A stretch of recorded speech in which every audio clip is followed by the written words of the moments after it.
beautiful planet am I on now? I didn't come very prepared. I wasn't sure.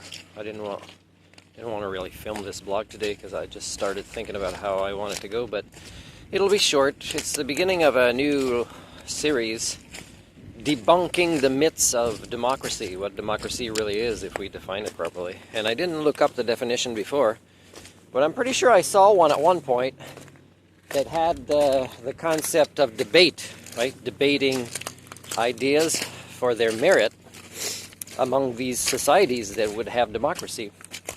And I don't know about you guys, but in my own life, I've challenged many people in the last few years to public debates, and nobody accepted yet.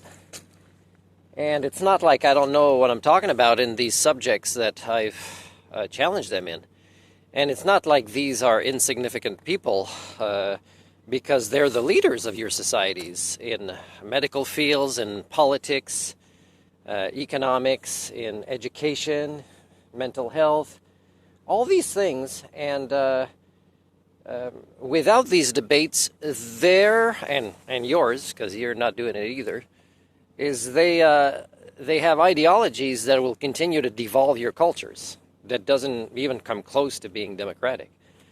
So it's not like I'm not trying, and I've got all the documentation to prove that I've challenged these people, and that I even have the skill sets that before this is done, this public debate, is that I would have a private conversation with this person and say, hey, whoever kind of wins, and however we define winning or losing this debate, what kind of win-win scenario do you want to create out of it? Because I believe we can. I'm a life skills coach. I always want to create win-win scenarios. So if they are who they say they are, and they have similar values to make the world a better place, and they kind of do, but their methods actually devolve the cultures, and these methods are so close to the norm, and I fear that even if I win a debate based on how me and this other participant would define it, that the majority of the populations would not notice that I won this debate. Because the methods that they use to bring about this goal, let's say, would be to improve the quality of education, let's say. Well, they're so used to the norm of this other participant in what these methods would look like or appear to be, or promises, without action and without understanding the real work. And without understanding that you have to break the foundation and build a new one. And even people that say we'll do that, and they have no clue how to do it, and they have no understanding of how long and difficult a thing it would be. But they can build a platform, let's say in politics, to do it, and retire 4 years later and say, we've done this. And really, they, again, have taken more steps backwards than forwards to try to catch up to modernity. They've widened the gap. So does Canada have democracy? Not even close. And there's many ways this series will define this. But it won't just be on Canada, although that's a country that I'm more knowledgeable of. It'll be on any other country that wants to put it officially as part of their name, or say they have it, or people petitioning and thinking they're fighting for the real concept of democracy. This series will define it properly. But again, this one is specific, and if anybody wants to see the hundreds of challenges that I've done with people related to having a public debate, where my goal would not be to humiliate them. Of course, if they say ridiculous things, and I point that out, and then they say even more ridiculous things, or they are disrespectful with me, I won't start using nasty words, but I am going to say, you're having a temper tantrum when, their emotional intelligence will reflect that that's the wearing a suit and a tie version of having a temper tantrum, for example. I'll be able to point that out. They will get pretty upset. I will be upset too, but still composed because of a variety of human thinking tools. But why are we not having these debates, people? And why does everybody shy away from it? Especially people that are in elitist status and that even believe their own abilities to make the world a better place. And it's all related to how connected we are to reality. A lot of my other blogs have talked about this, that most people believe their own illusions of who they are or what society is like. So every debate has to start with foundations like, okay, do we agree, let's say, that Canada is not currently successful in creating a generation of children that have the right thinking tools and problem-solving skills to deal with the generation that they'll be left with. Okay, well, if we can agree to that, that's the foundation of the debate, right?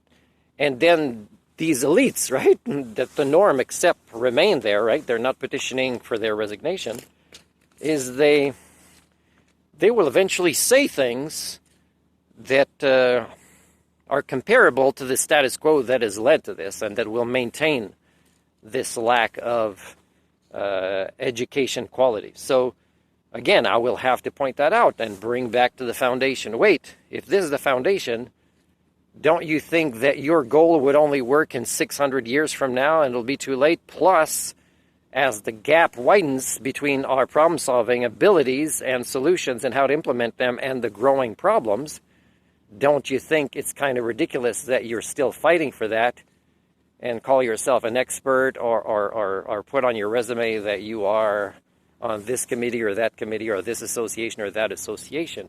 Don't you think that you suffer from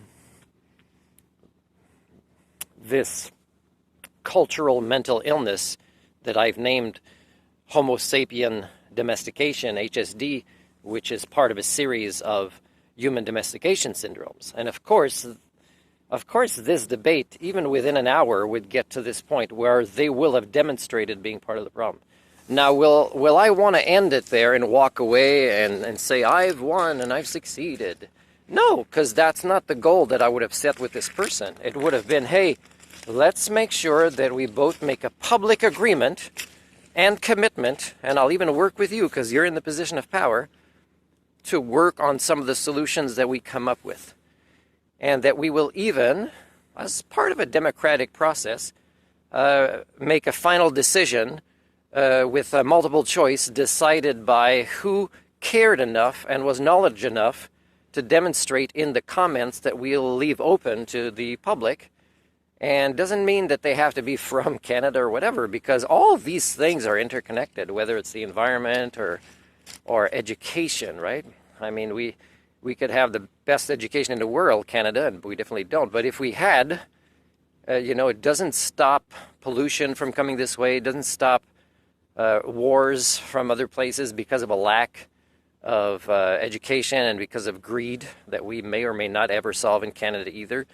It doesn't mean it won't impact us. So after this debate, or during this debate, we would come to about, I don't know, maybe 8 resolutions to commit to and give a realistic timeline of how to do it. And I would commit, because then if somebody agrees to this, then I've got somebody to collaborate with. Even before the debate, if somebody agrees to the conditions of the debate, I've already won a collaboration to get more meaning out of my life by being even more part of the solution, because I will most surely ally myself with this person unless they collapse and they break their own promises that we will have proven based on, publicly showing what our agreement was prior to this debate. So if they break it, I won't. If they break this during the debate and walk away or say things different later, whether they keep their title, whatever it is in society or not, that would be not a win for me, a failure for me as well. It would be a failure for both of us. But I want a win for both me and whoever I'm in a public debate with. That means at the end, it'd be probably more than an hour to get to the parts of this. But at the end of this debate, maybe between 2 and 3 hours, and we could do it in 2 parts, is we would come up with what are the ideas, solutions, and how to implement them, maybe 8 different statements, and commit to applying them. Now, we could even say that to the public as part of a democratic process, can we get you guys to give us what the priorities should be, and if any of them should be kind of joint priorities at the same time? Now, doing this will again grow the collaborative process, which is really what democracy is really about. But you can't have democracy and a monetary paradigm that doesn't create equality, such as in Canada and any other capitalist or communist or whatever term you want to use that is under the monetary paradigm. I call myself the doctor of humanics. I've created a grand unification theory for social sciences and humanities. So, and I can demonstrate my understanding of the entire system of the human condition in any debate. So it can be with somebody that studied economics, sociology, psychology, politics, medicine, could be education, could be anybody, and it's all interrelated. So how come in a democracy that nobody wants to participate in a win-win debate with me? This will be the series. I will talk about this.